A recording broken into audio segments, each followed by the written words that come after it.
Muazzez'in mutfağından herkese merhabalar. Kanalıma mutfağıma hoş geldiniz arkadaşlar. Bugün sizlere pratik 10 dakikada hemen hazırlayabileceğiniz şahane bir ana yemek tarifim var. Doğrama kısmını göstermedim. Hiç zamanınızı almak istemedim video uzamasın diye. Sırasıyla tavuk göğüs, patates, havuç, soğan ve biberlerimi güzelce küp küp doğradım.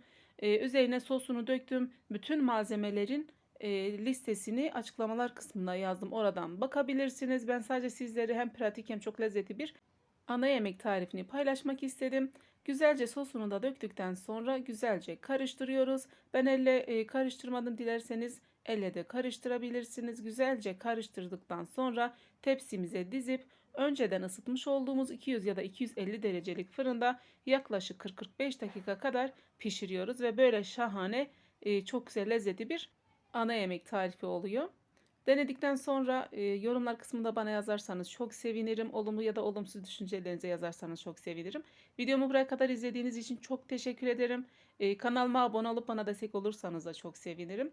Bildirim zilini açarsanız bundan sonra gelecek bütün güzel tariflerden haberdar olabilirsiniz. Kanalımda birbirinden güzel ve lezzetli tarifleri de görebilirsiniz. Beğendiğiniz tarifleri sevdiklerinizle de paylaşabilirsiniz. Umarım beğendiğiniz bir tarif olmuştur. Videomu beğenmeyi unutmayın lütfen. Başka bir tarifte görüşmek dileğiyle. Allah'a emanet olun.